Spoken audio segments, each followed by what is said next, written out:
এদিকে ৭১-এ মানবতাবিরোধী অপরাধের দায়ে সাঈদীর ফাঁসির আদেশ প্রত্যাখ্যান করে জামায়াত শিবির দ্বিতীয় দিনের মতো তাণ্ডব চালিয়েছে। বিভিন্ন প্রতিষ্ঠান বেপরোয়া ভাঙচুর শুরু করলে পুলিশ বাধা দেয়। এ সময় নোয়াখালী, চাঁপাইনবাবগঞ্জ ও গাইবান্ধায় পুলিশের সঙ্গে সংঘর্ষ হয়। এ সময় ৩ জন মারা যায়। প্রতিনিধিদের পাঠানো তথ্য ও ছবিতে উজ্জ্বল ইসলামের রিপোর্ট।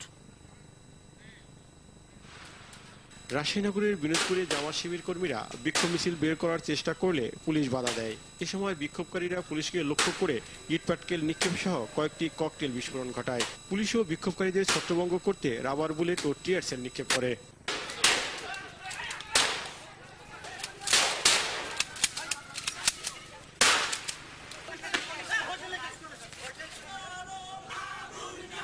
নোয়াখালীর চৌমুহনী সোনাইমুড়ি সড়কে গাছ ও টায়ার জ্বালিয়ে অবরোধ করে জামাত শিবির। পরিস্থিতি নিয়ন্ত্রণে আনতে পুলিশ ও বিজিবি রাবার বুলেট ছোড়ে। এতে কোরবান আলী নামের একজন নিহত হয়। এছাড়া আরটিভির নোয়াখালী প্রতিনিধি মনির হোসেন বাবুসহ কমপক্ষে 15 জন আহত হয়। এ সময় কয়েকটি গাড়ি, prime bank, Dutch Bangla bank সহ কয়েকটি ব্যাংক ভাঙচুর করে তারা। বৃহস্পতিবার জামাত শিবিরের হামলায় ক্ষতিগ্রস্তদের মধ্যে ত্রাণ বিতরণ করেন বেগমগঞ্জ উপজেলা চেয়ারম্যান মোহাম্মদুল্লাহ।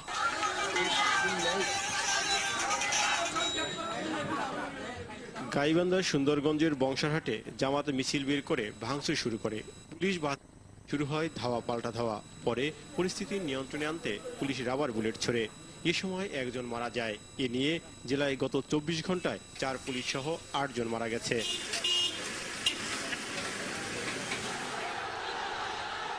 চট্টগ্রামে জুম্মার নামাজের পর মিছিল বের করে চকবাজার এলাকায় ভাঙচুর ও পুলিশের উপর হামলা চালায় জামাত শিবির। এ সময় 4 পুলিশ সদস্য আহত হয়।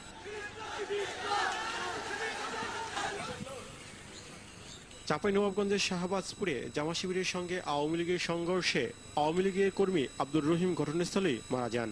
এদিকে কানসাটে পল্লী বিদ্যুৎ অফিসে অগ্নিসংযোগের কারণে ওই এলাকায় বিদ্যুৎ সরবরাহ বন্ধ রয়েছে। ফেনীতে শিবির মিছিল বের করে গাড়ি ভাঙচুর ও ককটেল বিস্ফোরণ ঘটালে পুরো শহরে আতঙ্ক ছড়িয়ে পড়ে। দিনাজপুরে জামাত শিবির বিক্ষোভ করে দিনাজপুর রংপুর মহাসড়ক অবরোধ করে।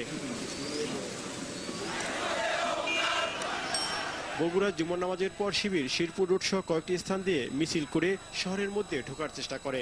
এ সময় পুলিশ ও র্যাবের বাধার মুখে তারা শহরে প্রবেশ করতে পারেনি। পুলিশ মিছিল ছত্রভঙ্গ করতে কয়েক রাউন্ড রাবার বুলেট ছোড়ে।